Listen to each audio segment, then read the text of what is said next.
he said, yawning ostensibly as Hal continued to frown and bite his lip. "I'm waiting to be properly mournful and order the flowers. When does it come off?" "That's the trouble. It doesn't come off.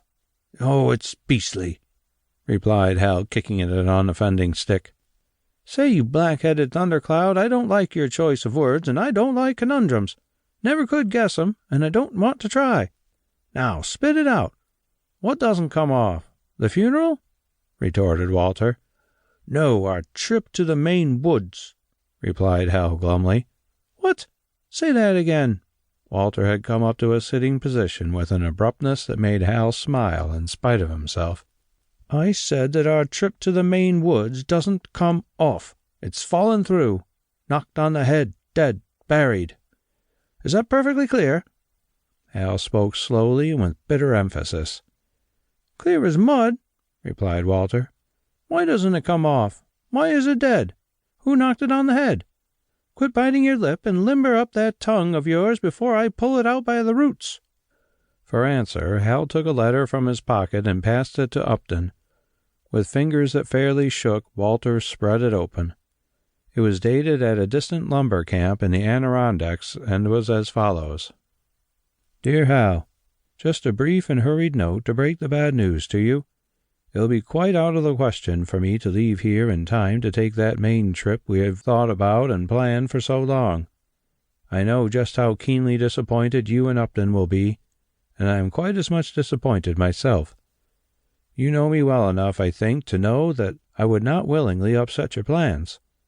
The fact is that I have just been assigned to make some special investigations which will keep me here well into October, and you know a good scout never questions orders. Incidentally, if I make good on this work, it will mean much to me in the next year's work at college in my chosen profession.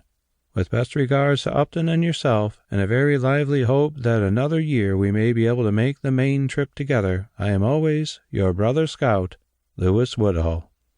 Walter emitted a long whistle as he finished reading, and looked up at Hal with such a blank expression that the latter couldn't restrain a feeble grin. "Well," he demanded, "how about the funeral now? You've got a face long enough for a chief mourner, anyway. Did you ever hear of such luck?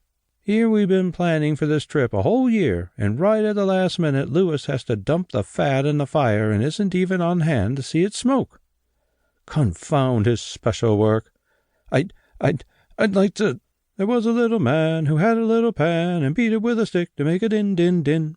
He stubbed his little toe, and this is all I know about the little man and a piece of tin, tin, tin. May I join this cheerful party? Of course, as a good scout, I'm obliged to remind you that one of the first essentials and chief virtues in a scout is cheerfulness, and that it is his duty to be a sunshine maker in the world. You'll find it on page 9 of the manual. So here I am to cheer and be cheered, and so much obliged to you for the enthusiastic reception which you have been kind enough to give an humble citizen working in the same cause that we hold so dear to our stomachs, without which life would be so incomplete. Say, fellows, what do you got to eat? You may pass it around after I have sung my famous solo. There was a little man who had a little pan and beat it with a... The song ended abruptly, and the singer landed with a crash on the balsam bed of the lean-to as his feet were pulled from under him. Through all his impromptu speech, his face had worn the most lugubrious expression imaginable, and now there wasn't a shadow of a smile as he looked mournfully up at the two faces which, despite all their efforts, were forced to grin as they looked down on him. "Say, fellers, ain't I the bully little sunshine maker?" he persisted in a voice quite in keeping with the mournfulness of his face. "I fear I've overdone it, for I feel as if I had had a sunstroke. I must make a memorandum of that. No good scout will make too much sunshine at once. It's dangerous. Got anything to eat?"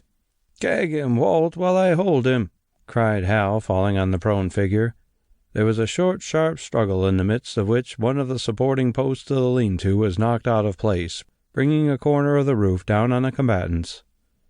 From under the wreck presently crawled the cause of the disaster, while Hal and Walter continued to struggle, each mistaking the other for their would-be victim.